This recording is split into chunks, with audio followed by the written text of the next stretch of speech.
Today is our sex coach and sex coaching education event. We're talking about mental health, parents and family who have adult children who suffer or are suffering from mental illness. And I wanted to bring this awareness because I myself have an adult child. I have a son, 35, who has a mental illness. And he was diagnosed in college his first year and a half, and he had to take a medical leave of absence. So over these last 16 years, I have been dealing with finding him help and dealing with this whole thing ideal of consent. And this last time, it was really frustrating when the psychiatrist did a 5150, but the PET team, when they came to the emergency the next day, they didn't honor the 5150. And I thought, man, I don't even know what the word, disgrace, dishonor, whatever. I just felt like he was on his way to get help. And the PET team said no. And I'm like, how is the PET team having more power over the psychiatrist who put him on a 5150? And they dismissed him without medication, without a follow-up appointment to the doctor, without any real resources. The resources they gave me was for San Bernardino County. We live in LA County.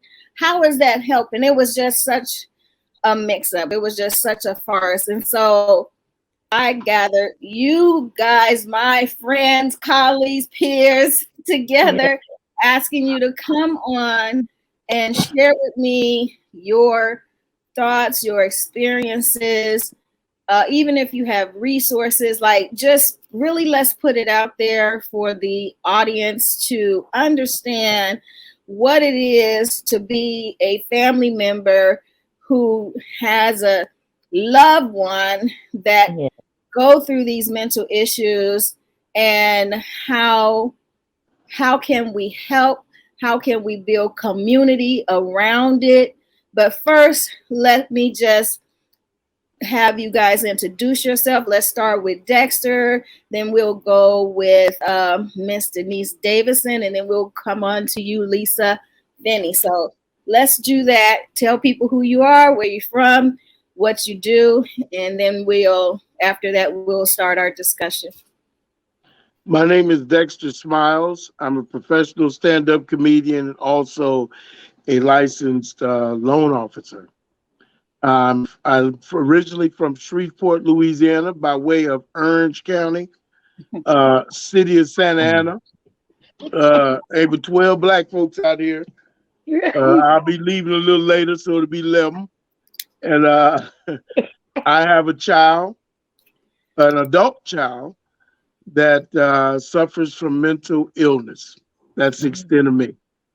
Awesome. Thank you so much. Thank you so much. And I am Denise Davidson, and I that you're working with who is an amazing community resource and just an amazing human being. So I want to say thank you for allowing me to serve in this way. I am a licensed marriage and family therapist. I'm a certified yoga instructor for over 20 years. I'm a master trainer. I train life coaches to work with individuals to prevent chronic disease such as diabetes and heart disease. So working with the community in that way. I'm also a mindfulness educator. I work in a school helping educators to use mindfulness in their classroom. I have a community mental health clinic where I have interns that go out into the community to provide support in a more holistic way. So we use sound, we use breathing, we use color, we use whatever it takes to bring to not feel stigmatized and to feel that shame that comes with, I'll say, emotional wellness, because it's such a stigma in our community and most communities. So I have two adult sons that I think are undiagnosed, one that experiences alcoholism and the other one that experiences extreme creativity, which is not a bad thing, but just channeling it in. But I feel that they're both undiagnosed.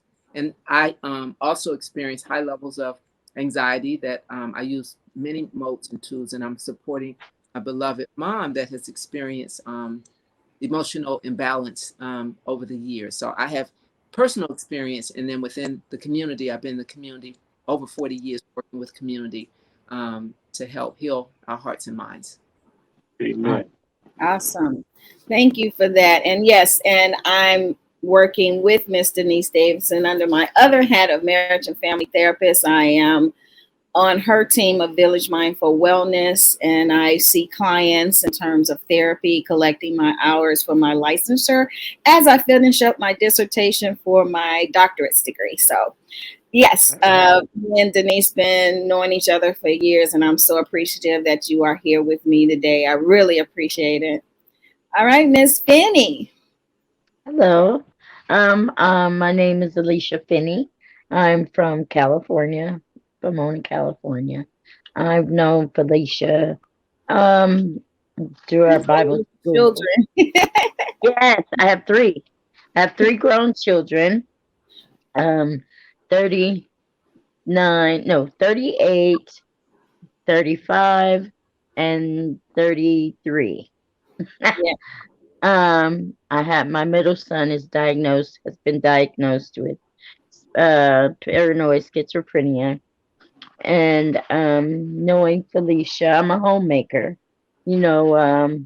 retired, if you could say. And I'm just passionate about this particular subject. We are privy to mental health. I have different family members as well that suffer from schizophrenia, bipolar, etc. So I've always been interested in mental health and getting the help that's needed. And that's who I am. Well, I'm glad you're here. Yes, Lisa and I know each other through metaphysics. We over 35 years, our children, like she said, her middle son, they played together. And we wouldn't imagine that we would be here today dealing with both of our children having been diagnosed with schizophrenia. And yeah, so I'm so glad that you are here with us today. And so, yeah, let me just tell you a little bit about my story, and then you guys can jump in and tell me like some of your experiences. So I had found my son in his room. I heard some noise, and I didn't know what it was. It was some weird noise. I thought it was like an owl at first, like that whoo whoo, like a hooing sound. And I was like, an owl? Like, what is that? So it kept bothering me. And I said, let me go up and check in his room. And I knocked and I opened the door, because by the time I got to his door, that intuition was like, open the door, like just go in. So I just opened the door. He's passed out, sweating profusely, and got this little shallow breath going on, like he's gasping for air.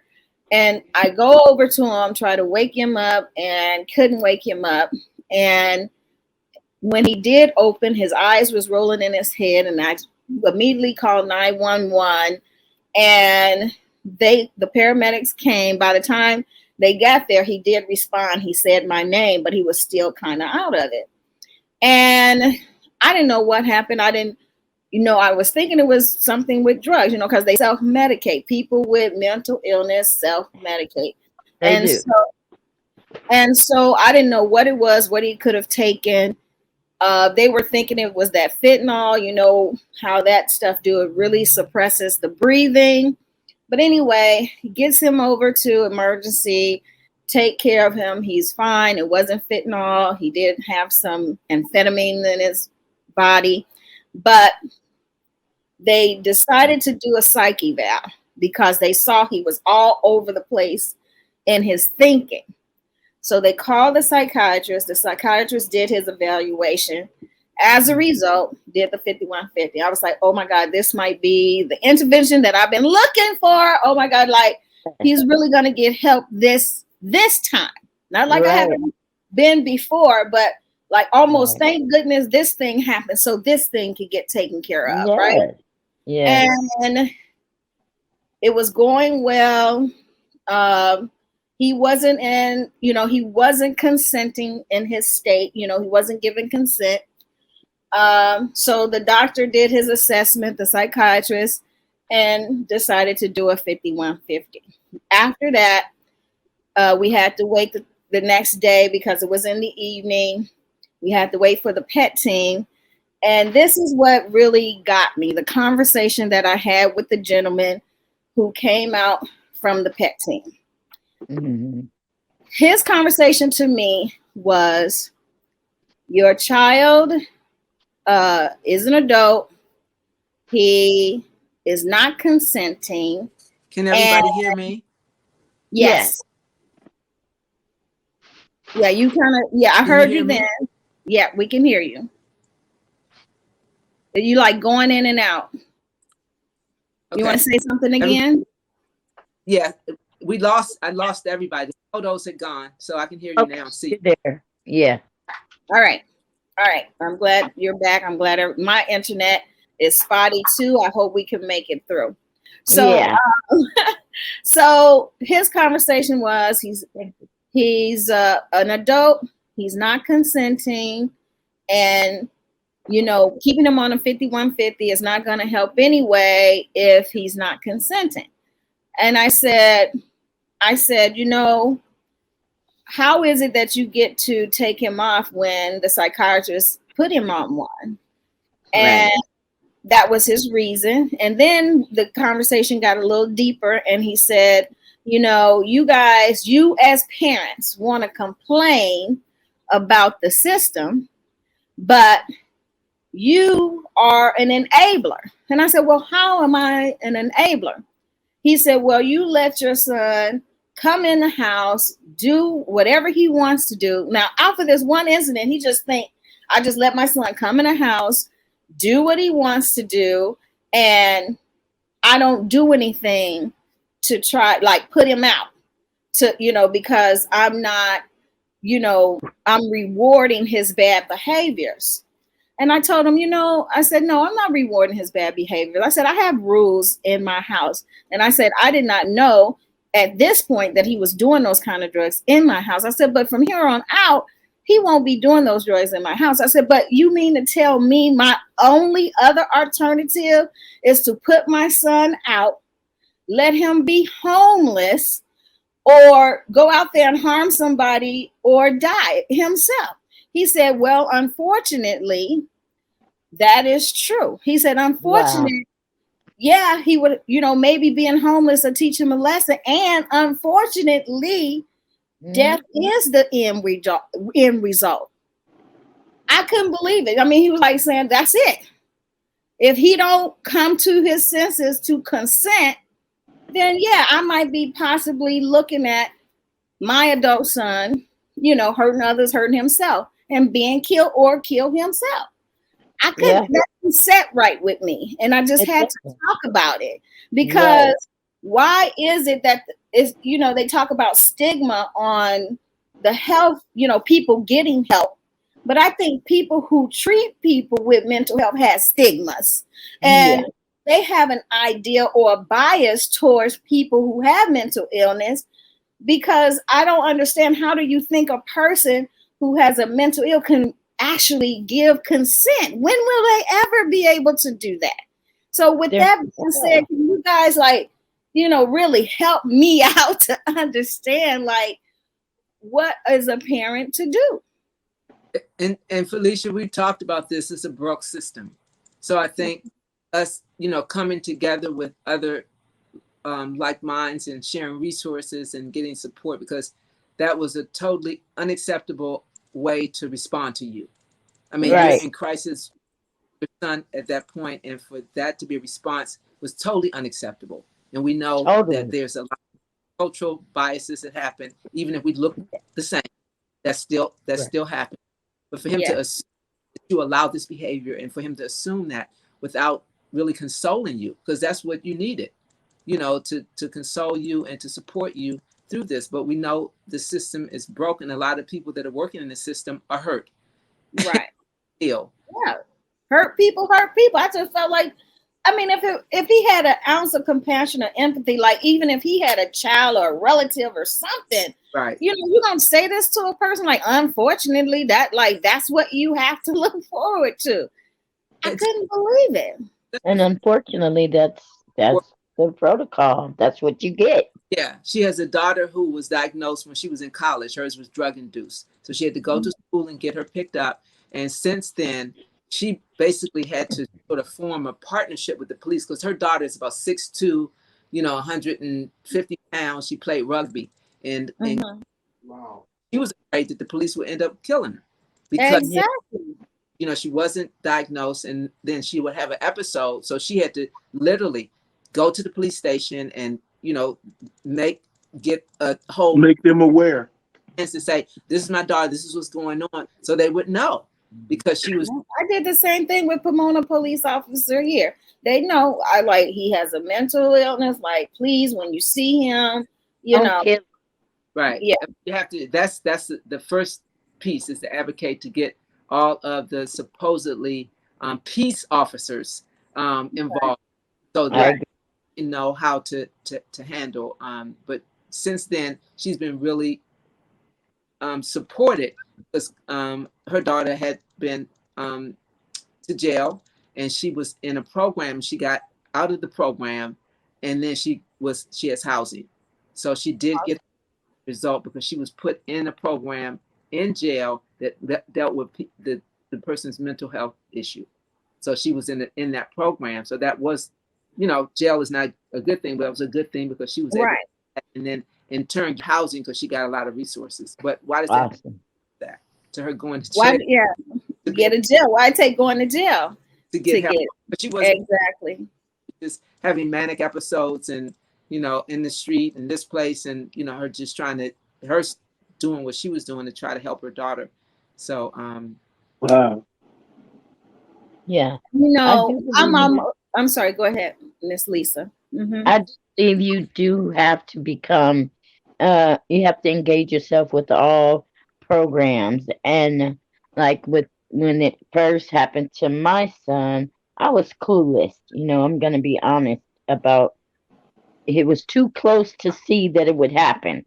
But once it happened, I was so terrified.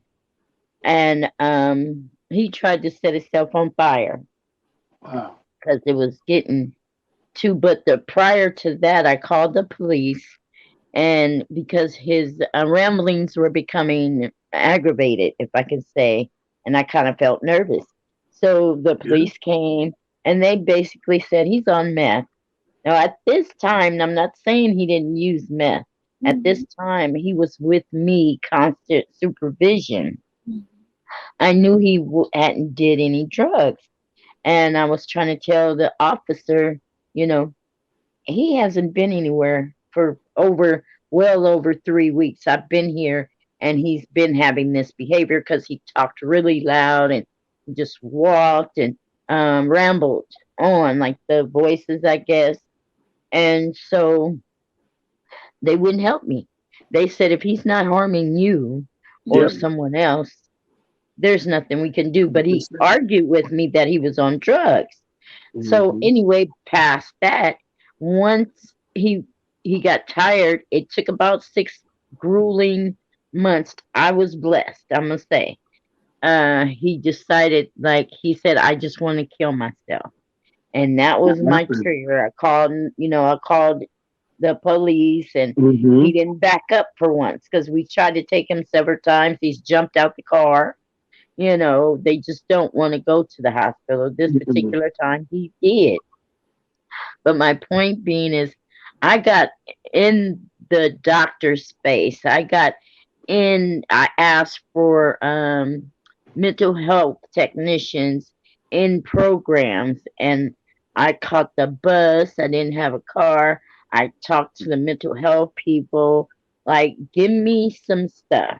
And I was fortunate enough, he wouldn't join the program, which he needed to do, but I got a program to where he was diagnosed. He was able to get out and get the treatment that he needed. And when anybody did something that I didn't like, I was right up in their face and take me to your supervisor. Or, that's my point. You got to search out you got to search your problem out, but it has to be physical and in their face. and let them know, look, I'm a woman trying to raise this, you know, son to be a productive citizen. Like that's the problem I'm having now. Even though he's been diagnosed, taking his medication, I need him to go to the next level uh, with socializing and being comfortable being in society. He doesn't, 9 out of 10 don't want to. Mhm. Yeah. And they're just like, because of the COVID, we don't have those types of, just make him do this and make him do. You can't make nobody do nothing. If you join, and there's help out there, I'm gonna find it, and you just Yeah. have to dig and search. Oh yeah. But here's the deal.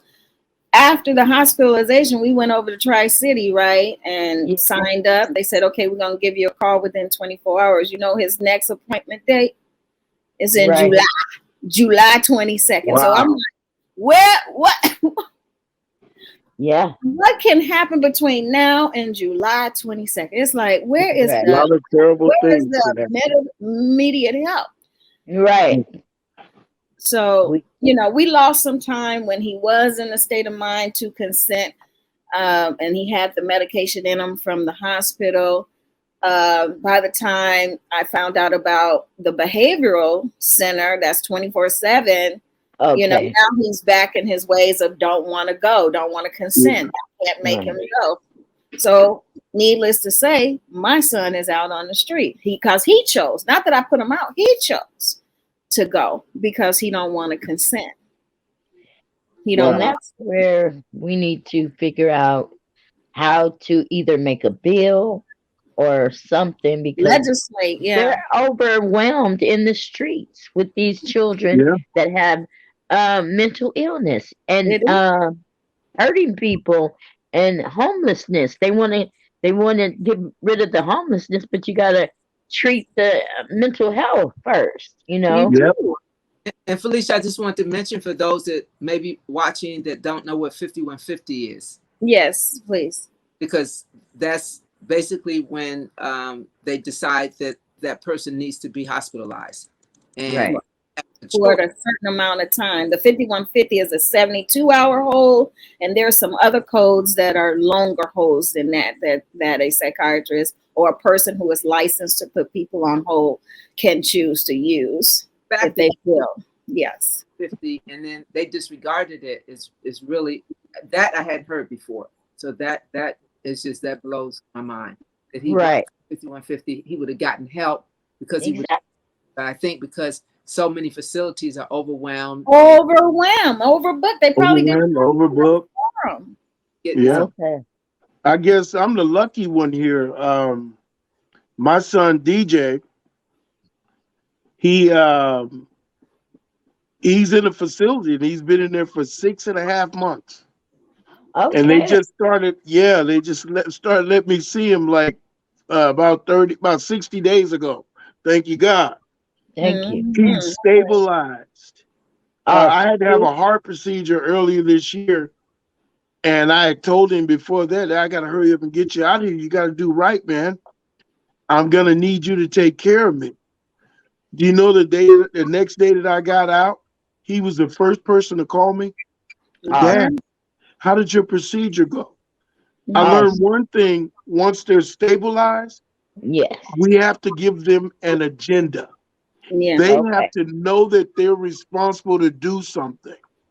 I noticed that. And he was in a place called College Hospital. It's a mental health institution. They have one in Costa Mesa. This is his second time going. Okay. And some big white boy with tattoos on his knuckles, bald head, about 6'3", 280 pounds. Wow.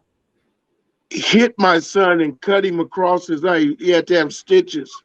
Wow. Most of these white kids, their shit is done through their drug abuse. Now they want to say they're mentally insane. No, you weren't insane before you started doing those drugs.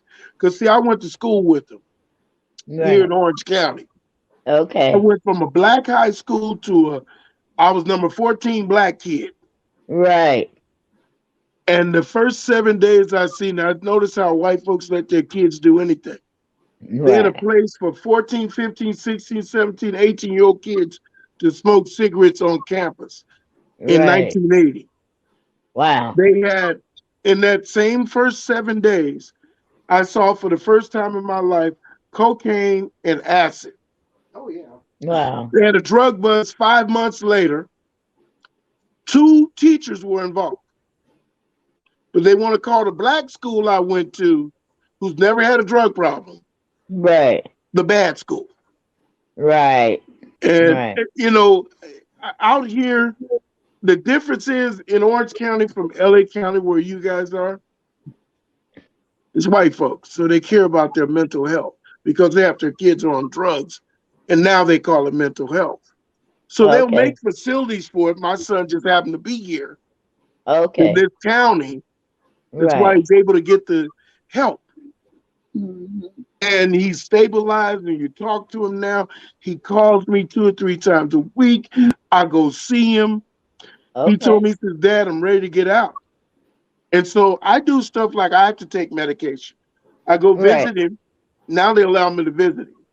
I go Right. visit him, and I'll take my medication. I said, yeah, we all got to take our medication. I take mine right there in front of him. Give me some of that water over there, man. He give me the Right. water. I take it. I said, see, I got to take my medicine too. I don't Right. like it, but I know it makes me better. And Right. that's how I try to talk to him and show him.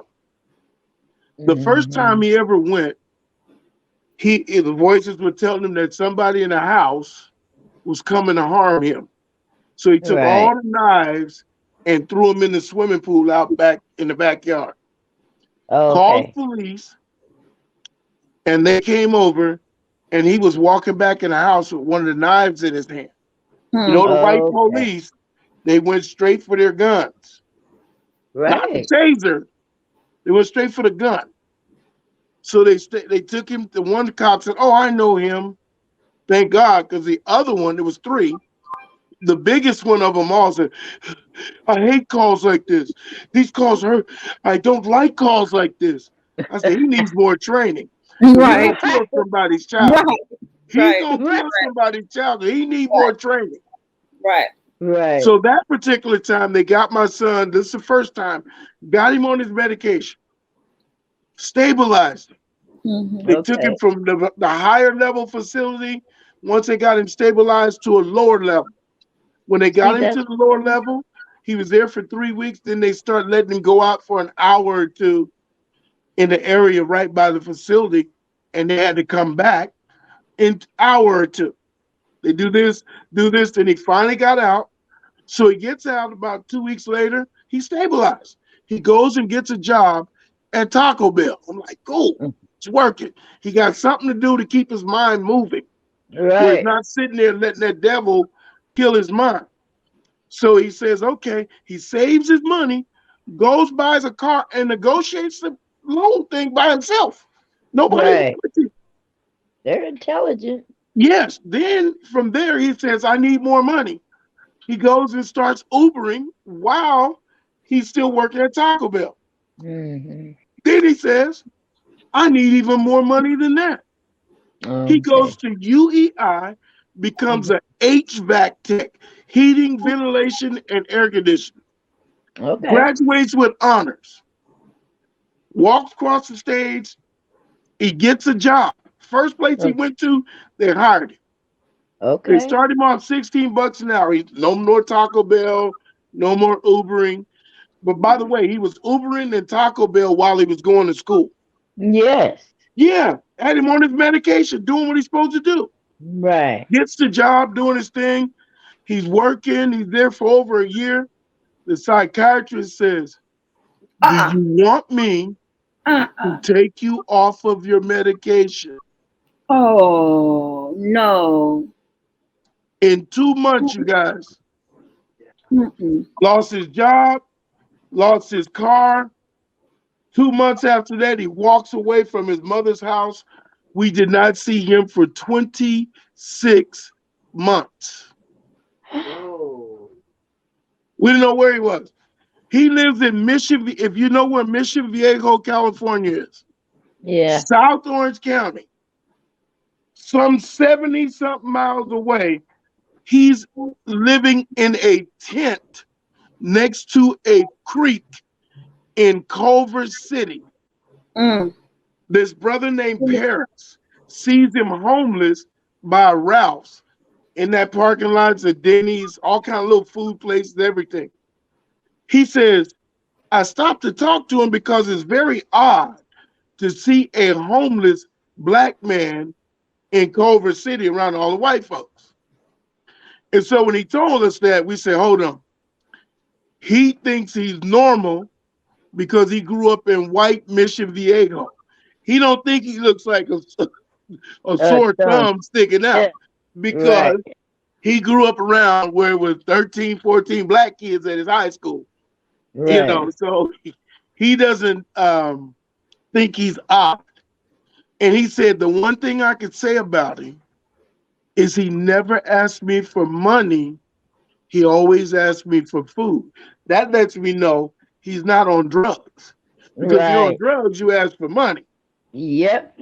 When you mental, it's just, I know I gotta eat. And that's all he would do. He would get food, go back over there, sleep by the thing. So the guy saw him and he took him one day to his house. Paris did. He washed his clothes. He has a back house. He said, take a shower back there. He said, because, you know, he was a little rank. I said, I'm quite sure. And he showered up, cleaned up, gave him a toothbrush, all that. And he brought him in the house and he tricked him. He said, hey, do you have Facebook? He said, yeah. Let me see. I don't believe you. Do you, where's your dad? He pulled me up. We got the same name. You have brother, sister, all that. So let me tell you how excited I was. The next day, the guy called us. He didn't want to do it in front of him. He called me. You know, he hit me on Facebook Messenger. He says, I got some information about your son, Dexter. I'm like, what's your call? He says, call me. So I'm calling him. And I wrote down his number. And I said, where's my phone? And my phone is in my hand. Where's my phone? Where's my phone? Where's my phone? And I'm about to have an anxiety attack because and the first thing I ask him, is he okay? Right. And he said yes, and I just started crying. Right. So I called his mom. Okay, I'm gonna watch. I called his mom and said, give me a call back. I wanted to tell her instead of texting her. She said, I'm on the phone, busy right now.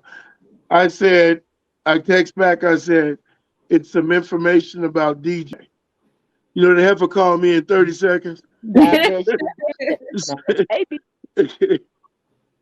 And so I, after I did my thing, let me see, I did that.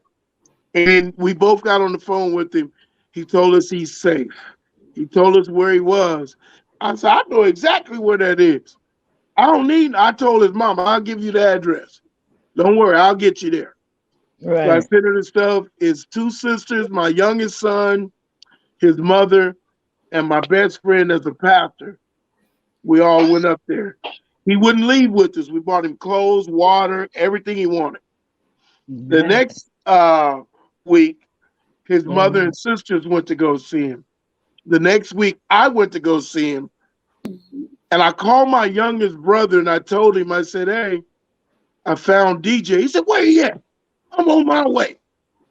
Now, my brother was when he was a little boy, a little kid, my brother and him were buddies. That's Uncle Bob. Oh, I love my Uncle Bob. Okay. Uncle Bob came over there. He said, he looked at it and they both got goofy. They both goofy. They, my brother's the youngest of all the brothers. And that was his babysitter, his little buddy. He treated him like I treated him, like he was his little brother. Okay. And my brother said, DJ, go get your clothes. We getting ready to go. do you know my son? He wouldn't leave with his mama, wouldn't leave with me. My brother say about face, go. He turned around, got all that stuff, put it in my car. We went and washed it and cleaned it up. I took him to his mom's. And then he got in he came in the house. This is when he not on medicine. He gonna walk in the house, grown man with just a jacket on, no drawers, no nothing, cooking bacon. So his mother's new husband they got into it. You don't disrespect the house. And they got into it. And so they called the police. And that's how he ended up at College Hospital. Because like they say, if you harm yourself or others. Right. That's the whole time in my life, I wanted my son to ever be in a fight. So he always get the help. Right. And ladies and gentlemen, he's stable. And I'm glad you brought up that point because right now, because I know my son had got some sort of ticket. And I know if he don't show up for court, the next thing is going to be a warrant out for his arrest. And I think that's the only way he going to get saved because like you said, Denise, that going to jail, he may get put in the program. Yes. From the program, he can get help, because they do have record on my son because he had a misdemeanor before and he was put in the program. But after about 6 months, he was doing well. After about 6 months, he called me in. We had a meeting with the staff. And like you say, Lisa, be up in people's face. I was communicated. We held meetings for him. And we did this while he was in this facility in LA. And he wanted to leave the program. He didn't want to be in the program anymore. And I remember. Told us that he was gonna leave. And I was trying to convince him to stay. And it was right before COVID that he was out on the streets in LA because he walked away. I was still there. I was there in the building when he walked away, and I had to leave. I had to drive off, come all the way back home, and don't know where my son went to, and just wait and sit patiently and pray to find out if anybody would call me to let me know he was okay. That was about the end of 2019, going into the new year of 2020, around February, the first week of February when COVID was just breaking out. He called me and he said, "Mom, I want to come home." And I drove out to LA where he was. I made him throw all that crap away that he had because, he rank and dirty and everything. Right. And you ain't bringing none of that stuff. COVID is real. You're going to throw this stuff away. When we get to the door, you're going to take off your clothes, go straight to the shower, protect to protect me, Right. So whatever he might be carrying, brought him back home. And then we were starting the process all over again of, finding a way to try to find help, And so, everyone's story has been very edifying and helpful. And I'm glad you all was vulnerable enough to share. But now I want to just shift for the last few minutes to talk about what is needed through our experience. What do we see that is needed through our experience to help? Because here is one I'm going to throw out. I think at the time when a psychiatrist gives a 5150, so with that 72-hour hold, I think that every 24 hours, they should check in until that 72-hour hold is over. Every 24 hours, the care facility should check in to see if that person is ready to give consent. What I mean, if they still see the person is still that brain haven't calmed down, they still delusional, they still can't hold a good conversation, their brain is all over the place, keep the 5150 and keep giving them the medication because that medication need time to work. It does. So then the next 24 hours, check again, because I noticed with my son, after a while, that brain start to calm down. So if you give 72-hour hold and you hold it. And about time you get to that third day, maybe at that third day when you do another assessment, the brain might be ready to consent if you need a consent to go further with treatment. Yep. But honor the 72-hour hold.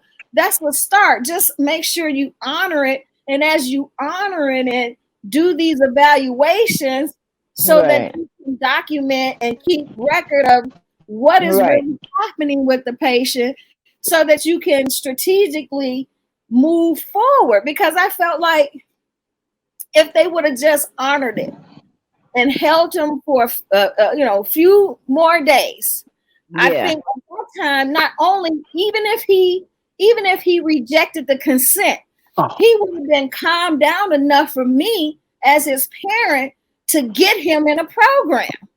Yep. To follow up, to escort him to the behavioral health center for them to assess him and give him some medication. He would have been that calm. He would have been in a different state of mind. Agreed. I concur. But because they didn't honor it, his brain was still too hot and he wasn't at the level of consent. So that's what I think, that some rules or some laws or some reform or whatever we want to call it, policies, procedures, should be implemented at that juncture. Because I believe there's something that could be done that set us up as the family members to be able to handle our adult children a little bit better, to help guide them to help. So what do you guys think, and what's going on, with your experiences where you feel there's a gap in the system? Conservatorship. I know there is a process. Dexter, can you mute yourself? Okay, I'm sorry. Can you hear me? Yes, I can hear you. We can hear you. Conservatorship process, and have you ever looked at or considered that? So when he is stable, you can get that done. So then when he's not, you would basically have autonomy over what can be done. You can make. And you're talking about conservatorship? Yeah. Yeah, that involves lawyers. It's a whole big old process. If they don't, and that's another thing, if they don't feel that your case is worthy, and that's the thing, I really would have to research it out. I would have to get the lawyers that understand that, and that's a whole process in itself. So I know that.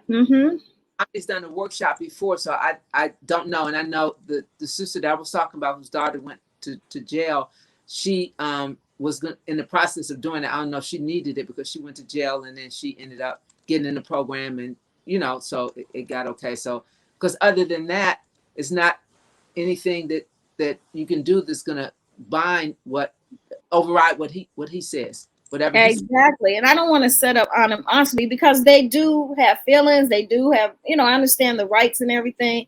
And just to take conservatorship when he feels in his delusions, when he feels like he has the autonomy, and that's the other thing. Those delusions are so strong that they think whatever they're thinking, it is real. And so I don't want to set up more hatred or animosity or none of that. And maybe that's the thing I need to do. And maybe that's just the parent in me or whatever.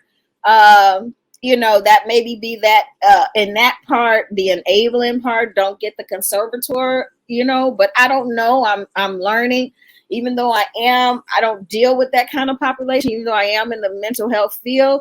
That's why I'm having this discussion, so that I hope other people in the field that have resources that deal with this population have some ideas, maybe can contact us, contact Six Coach and info@sixcoach.life, give us some information and share what can we actually do and stuff. And so it's something that I know when I did workshops for families of their young people going to college, because usually that second or third year was when stuff would come up, in terms of family go and get their son or daughter. So at the college that you could sign, they could say, if something happens, then I want to have autonomy, but I don't that if there's anything, but I know it was paperwork that you could sign to say if anything happens, you know, I want to be notified and I want to know, because a lot of times they didn't even know because they're adults. So, you know, until they're wondering what's going on, it was confidentiality thing. So it was really Thank goodness St. Norbert, that's who it was. St. Norbert College in Wisconsin called me about my son and had me to come in, and I stayed the night. They had a hotel and everything that's attached to the college, and I stayed the weekend and was, you know, just to assess to see how he was. It looked to me at first like depression a little bit, and then it was the other things, you know, when I got to talk to the psychiatrist. He was like, he was hearing voices and seeing things that other people don't hear and see. So I was like, oh wow, you know, so okay, we're going to give him a leave of absence to get help. So it's been a roller coaster. I mean, it's just been a roller coaster for all these years. And so, yeah, so I'm just thankful that you guys are here today, that we can talk about it and maybe bring more awareness, maybe something to come out of it. You have a nonprofit, Denise. Maybe I might develop a nonprofit. Maybe we might have to do the work. Maybe we might have to come up with a holistic plan, something, because I want to make sure that people understand there's a difference between someone being addicted to drugs and having psychosis as a result. And there the difference is that a person who have mental illness, it is really because of the chemicals and the synapses and the brains are not firing correctly. There is some chemicals that are missing the mark, and that's where the medicine come in to bridge the gap and to give them a little bit more of this or that, or decrease this or that. It stabilizes the brain in a way that it makes it function more correctly. And so when a person who have a mental illness uses drugs, they using it to self-medicate so that they won't hear the voices too much or see things too much. But they don't understand that the drugs that they use also have the psychosis effect. And so it's not a win-win situation, because the psychotic drug will increase it, will make you paranoid or anxious, see things, hear things. It will just increase it. And so we need to make sure that we have people who are involved, that care, that understands the brain, that knows how to set up, you know, holistic or some sort of programming to help the two difference. You know, one is a recovery from drugs and one is really a mental health issue. And it's almost like to deal with that first, the drug issue, before you can even get to the mental health piece. So again, I know you were looking for a facility, but again, there's nothing available. Everything's full. Otherwise, they're talking $50,000 a week. Exactly. 50. That was another thing. When I called the place, I said, well, you know, just, you know, I'm a single parent, you know, just tell me, what would it cost to bring my child to we are a luxurious place. We cost about $55,000. Well, thank you. How am I supposed to get help? Who take my insurance? Well, everybody that take my insurance is full. Is booked. You know, you can't get in until July. And if you really need an inpatient, hell, that might be a year or so before you can get a bed. Yeah. That is just so wrong. It's just so wrong. So I hope with now the homelessness problem that they're talking about now, that's being put on the platform, you know, being brought to light, I hope we can get on board with what's going on now to say, hey, we do need these facilities. We need the facilities back. Exactly. They've had mental breaks. So that's what a lot of people that are out there, you know, that's what's happening. And then yes, with the drugs. So it's, you know, it's a double-edged sword. Yeah. And I just want to Okay. say for the record too, because Dexter made mention of difference between white people and black people.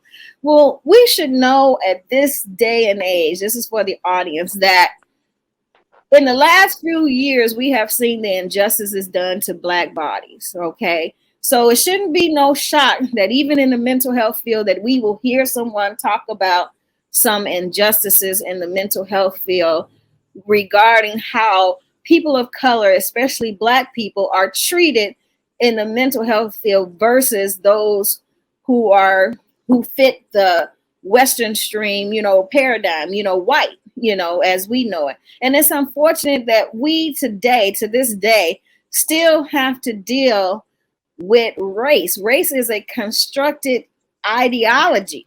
There's no Right. such thing as race. And the only Right. reason why it exists is because people choose to believe that there is a difference between races. And Yeah. that's not true. We are all a part of the human collective. We all breathe and move and have our being in the same energy force. And so we are one. And what they want us to think is that we're different.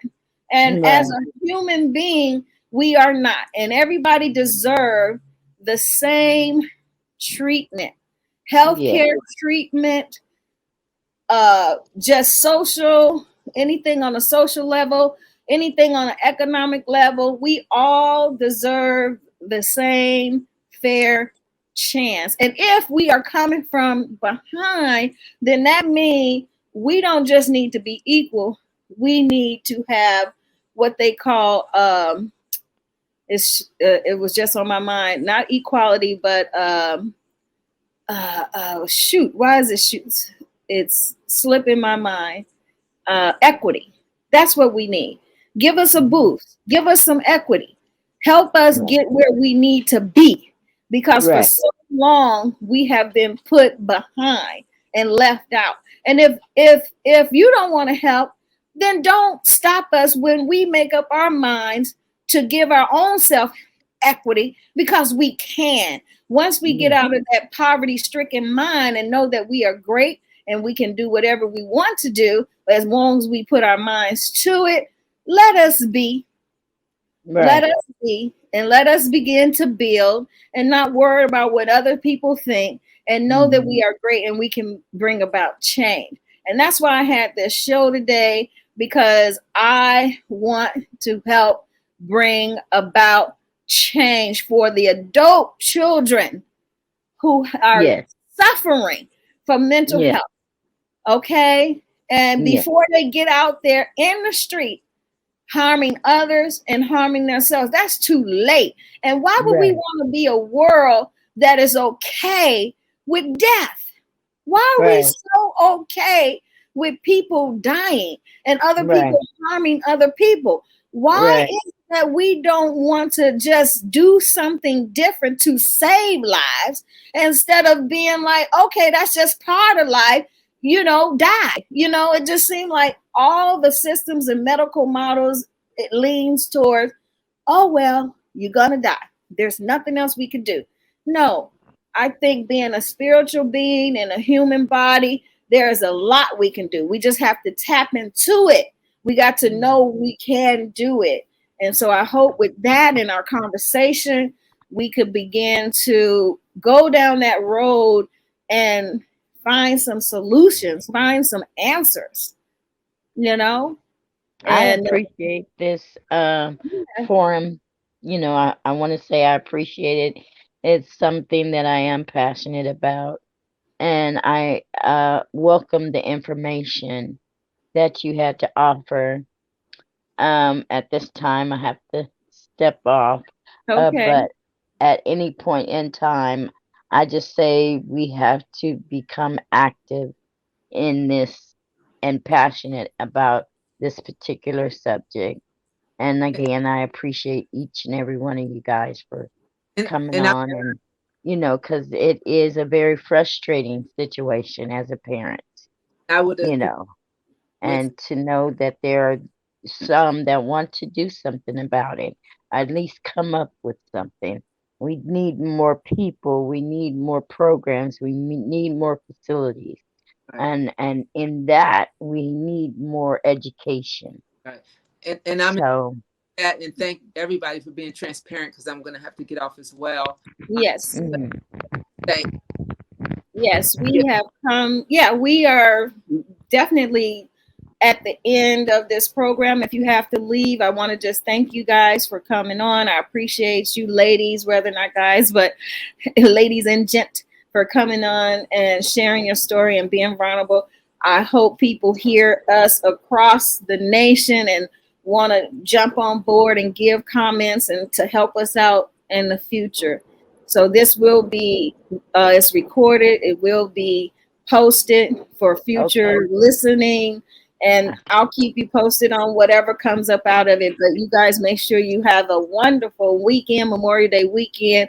And yes, in honor of our ancestors, those who've gone before us. Thank you. We honor Felicia? you. Yes. I'm sorry. Go ahead. I have one more thing to say that would really help us. If we as the parents of these adult children with mental issues, if we can all get conservatorship, that is a real big help. Well, that's what Denise was talking about, checking out conservatorship. But here's the thing about that. You know, we don't want. I really don't want my son upset with me because I take his rights away. But I hope we could do it in a way that is agreed upon, and it won't be animosity or regrets, or it won't be anything. But if that's part of it and we can't bypass those feelings, I'll do anything to save him. I'll do anything to save his life.